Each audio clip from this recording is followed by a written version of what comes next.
Hello everyone, welcome back to my YouTube channel. ಇವತ್ತು ನಾನು ನಮ್ಮ ಮಲೆನಾಡು ಸ್ಪೆಷಲ್ ಅಕ್ಕಿ ಕಡುಬು ಮತ್ತು ಮೀನು ಸಾಂಬಾರು ಹೇಗೆ ಮಾಡೋದು ಅಂತ ಈ ಒಂದು ವಿಡಿಯೋ ಆಗಿರುತ್ತೆ. ಮೀನು ಸಾಂಬಾರು ಜೊತೆ ಅಕ್ಕಿ ಕಡುಬು ತುಂಬಾ ಚೆನ್ನಾಗಿರುತ್ತೆ. ಇವಾಗ ಅದನ್ನು ಹೇಗೆ ಮಾಡೋದು ಅಂತ ತೋರಿಸ್ತಾ ಇದ್ದೀನಿ. ಮೊದಲಿಗೆ ಅಕ್ಕಿ ಕಡುಬು ಹೇಗೆ ಮಾಡೋದು ಅಂತ ನೋಡೋಣ. ಇವಾಗ ಒಂದು ಪಾತ್ರೆಗೆ ನಾನು 2 ಕಪ್ ಆಗುವಷ್ಟು ನೀರು ಹಾಕ್ಕೊಂಡಿದ್ದೀನಿ. ಒಂದು ಬೌಲ್ ಇಟ್ಕೊಳ್ಳಿ ನೀವು, ಅದರಲ್ಲಿ 2 ಬೌಲ್ ಆಗುವಷ್ಟು ನೀರನ್ನು ಹಾಕ್ಕೊಂಡಿದ್ದೀನಿ ನಾನು. ಇವಾಗ ಅಕ್ಕಿ ತರಿನ ಹಾಕ್ಕೊಳ್ತಾ ಇದ್ದೀನಿ. ನಾನು ತೋರಿಸ್ತಾ ಇದ್ದೀನಿ ನೋಡಿ, ಫುಲ್ ಅಕ್ಕಿ ಹಿಟ್ಟಲ್ಲ ಇದು, ಸ್ವಲ್ಪ ಅಕ್ಕಿ ತರಿ ಥರ ಇರುತ್ತಲ್ವ ಅದು ಇವಾಗ ಒಂದು 2 ಸ್ಪೂನ್ ಆಗುವಷ್ಟು ಹಾಕ್ಕೊಂಡ್ಬಿಟ್ಟು, ರುಚಿಗೆ ಎಷ್ಟು ಬೇಕೋ ಅಷ್ಟು ಉಪ್ಪು ಬೇಕಾಗುತ್ತೆ ನೋಡಿಕೊಂಡು ಅದನ್ನು ಹಾಕ್ಕೊಂಡಿದ್ದೀನಿ. ಆಮೇಲೆ ಒಂದ್ಸಲ ಕ್ಲೀನಾಗಿ ತಿರುಗಿಸ್ಕೊಬೇಕಾಗುತ್ತೆ. ಇವಾಗ ಅದನ್ನು ತಿರುಗಿಸ್ಕೊಂಡ್ಬಿಟ್ಟು ಕ್ಲೋಸ್ ಮಾಡಬೇಕು ಒಂದು ಪ್ಲೇಟ್ನ. ಅದಾದಮೇಲೆ ಅದು ಕುದಿ ಬರುತ್ತೆ, ಈ ಥರ ಆಗಿರುತ್ತೆ ನೋಡಿ. ಅದು ಸ್ವಲ್ಪ ಬೆಂದಿರಬೇಕು, ನಾವು ಅಕ್ಕಿ ತರಿ ಹಾಕಿರ್ತೀವಲ್ಲ ಅದು ಬೆಂದಿದ್ರೆ ನಮಗೆ ಕಡುಬು ಪರ್ಫೆಕ್ಟಾಗಿ ಬರುತ್ತೆ. ಹಾಗಾಗಿ ಇವಾಗ ಅದು ಬೆಂದಿದೆಯಾ ಚೆಕ್ ಮಾಡ್ಕೊಂಬಿಟ್ಟು ಅದಾದಮೇಲೆ ಅಕ್ಕಿ ತರಿನ ಹಾಕ್ಕೊಬೇಕು. ನಾನು 2 ಬೌಲ್ ಆಗೋಷ್ಟು ನೀರನ್ನು ಹಾಕ್ಕೊಂಡಿದ್ದೆ. ಇವಾಗ 3 ಬೌಲ್ ಆಗೋಷ್ಟು ಅಕ್ಕಿ ತರಿನ ಹಾಕ್ಕೊಂಡಿದ್ದೀನಿ. ಅಕ್ಕಿ ತರಿನ ಹಾಕ್ಕೊಂಡ್ಬಿಟ್ಟು ಒಂದು ಪ್ಲೇಟ್ನ ಕ್ಲೋಸ್ ಮಾಡ್ಕೊಬೇಕು. ಅದು ಸ್ವಲ್ಪ ಬೆಂದಿದೆ ಅಂದಾಗ ಈ ಥರ ತಿರ್ಗಿಸ್ಕೋಬೇಕಾಗುತ್ತೆ. ನಾವು ರಾಗಿ ಮುದ್ದೆ ಎಲ್ಲ ಮಾಡ್ತೀವಲ್ಲ ಅದೇ ಥರ ಕ್ಲೀನಾಗಿ ತಿರ್ಗಿಸ್ಕೊಂಬಿಟ್ಟು ಸ್ಟವ್ನ ಆಫ್ ಮಾಡಿಬಿಟ್ಟು ಪ್ಲೇಟ್ನ ಕ್ಲೋಸ್ ಮಾಡಿ ಇಡಬೇಕು ಸ್ವಲ್ಪ ಹೊತ್ತು. ಇವಾಗ ನಾನು ಒಂದು ದೊಡ್ಡ ತಟ್ಟೆ ತೊಗೊಂಡಿದ್ದೀನಿ.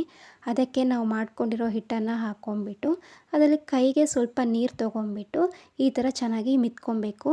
ಕೈಯಲ್ಲಿ ಸ್ವಲ್ಪ ನೀರನ್ನು ತೊಗೊಂಬಿಟ್ಟು ಕ್ಲೀನಾಗಿ ಇದೇ ಥರ ಮಿತ್ಕೊಬೇಕು ಚೆನ್ನಾಗಿ.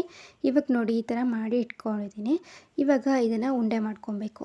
ಕೈನ ಸ್ವಲ್ಪ ನೀರು ಮಾಡ್ಕೊಂಬಿಟ್ಟು ಒಂದು ಉಂಡೆ ಎಷ್ಟು ಬೇಕಾಗುತ್ತೋ ನೋಡಿಬಿಟ್ಟು ತೊಗೊಳ್ಬೇಕು ಈ ಥರ. ಇವಾಗ ಒಂದು ಉಂಡೆ ಆಗೋಷ್ಟು ತೊಗೊಂಬಿಟ್ಟು ಈ ಥರ ರೌಂಡ್ ಮಾಡ್ಕೊತಾ ಇದ್ದೀನಿ. ರೌಂಡ್ ಅಂದರೆ ಪೂರ್ತಿಯಾಗಿ ರೌಂಡ್ ಬರೋದಿಲ್ಲ, ಇದು ಈ ಥರ ಶೇಪಲ್ಲಿ ಬರುತ್ತೆ. ನಾನು ತೋರಿಸ್ತಾ ಇದ್ದೀನಲ್ಲ ಈ ಥರ ಶೇಪಲ್ಲಿ ಬರುತ್ತೆ. ಎಲ್ಲನೂ ಕೂಡ ಇದೇ ಥರ ಮಾಡ್ಕೊಬೇಕು. ಇವಾಗ ಎಲ್ಲನೂ ಕೂಡ ಇದೇ ಥರ ಆಗಿದೆ. ಈಗ ಕಡುಬು ಮಾಡೋಕ್ಕೆ ಮುಂಚೆನೇ ನಾನು ಒಲೆ ಮೇಲೆ ಕಡುಬಿನ ಪಾತ್ರೆಗೆ ನೀರು ಹಾಕಿಬಿಟ್ಟು ನೀರನ್ನ ಕುದಿಯೋಕೆ ಇಟ್ಟಿದ್ದೆ.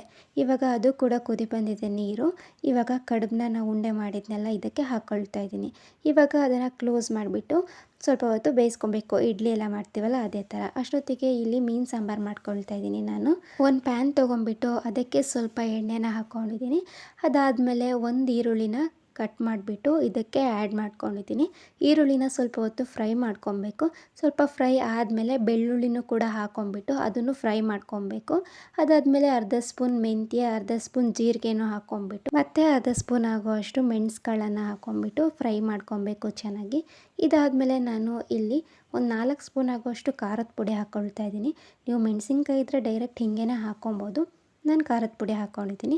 ಹಾಗೆಯೇ ಒಂದು ಅರ್ಧ ಸ್ಪೂನ್ ಆಗುವಷ್ಟು ಧನಿಯಾ ಪುಡಿನೂ ಕೂಡ ಹಾಕ್ಕೊಂಬಿಟ್ಟು ಆಮೇಲೆ ಶುಂಠಿನ ಹಾಕ್ಕೊಂಡು ಸ್ವಲ್ಪ ಕಾಯಿ ತುರಿನ ಹಾಕ್ಕೊಂಡಿದ್ದೀನಿ, ಜಾಸ್ತಿ ಹಾಕ್ಕೊಂಡಿಲ್ಲ. ಅದಾದಮೇಲೆ ಸ್ವಲ್ಪ ಅರಿಶಿಣ ಹಾಕ್ಕೊಂಬಿಟ್ಟು ಹುರ್ಕೊಬೇಕು. ಇವಾಗ ಅದನ್ನು ಮಿಕ್ಸಿ ಜಾರಿಗೆ ಹಾಕ್ಕೊಂಡು ಮಿಕ್ಸಿ ಮಾಡ್ಕೊಬೇಕು ನೀರು ಹಾಕ್ಕೊಂಡು. ಇದು ಬಂದುಬಿಟ್ಟು ಬಾಂಗುಡೆ ಮೀನು ತಗೊಂಡಿರೋದು. ಇವಾಗ ಇದನ್ನು ಕ್ಲೀನ್ ಮಾಡಿಬಿಟ್ಟು ಕಟ್ ಮಾಡ್ಕೊಬೇಕು. ಇವಾಗ ಸಾಂಬಾರು ಮಾಡೋದಕ್ಕೆ ಒಂದು ಪಾತ್ರೆ ಇಟ್ಕೊಳ್ತಾ ಇದ್ದೀನಿ ಸ್ಟವ್ ಮೇಲೆ. ನಾವು ರುಬ್ಬಿರೋ ಮಸಾಲಾನ ಹಾಕ್ಕೊಳ್ತಾ ಇದ್ದೀನಿ. ಇವಾಗ ಮಸಾಲಾನ ಹಾಕ್ಕೊಂಬಿಟ್ಟು ಎಷ್ಟು ಬೇಕೋ ನೀರನ್ನು ನೋಡಿ ಹಾಕ್ಕೊಳ್ತಾ ಇದ್ದೀನಿ ಇವಾಗಲೇ.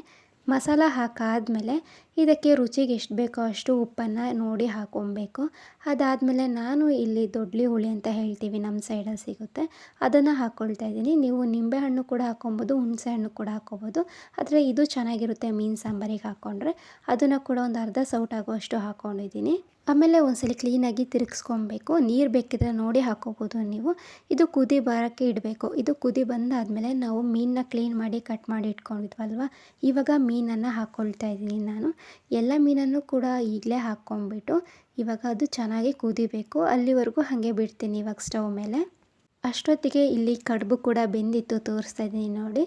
ಅದಾದಮೇಲೆ ಇಲ್ಲಿ ಸಾಂಬಾರು ಕೂಡ ಕುದಿ ಬರ್ತಾ ಇದೆ ಇವಾಗ ಮೀನು ಸಾಂಬಾರು ಕೂಡ ರೆಡಿ ಆಯಿತು. ಹಾಗೆಯೇ ಕಡುಬು ಕೂಡ ರೆಡಿ ಆಯಿತು. ಮೀನು ಸಾಂಬಾರಿಗೆ ಕಡುಬು ಕೂಡ ಚೆನ್ನಾಗಿರುತ್ತೆ, ಹಾಗೆ ಅಕ್ಕಿ ರೊಟ್ಟಿ ಕೂಡ ಚೆನ್ನಾಗಿರುತ್ತೆ.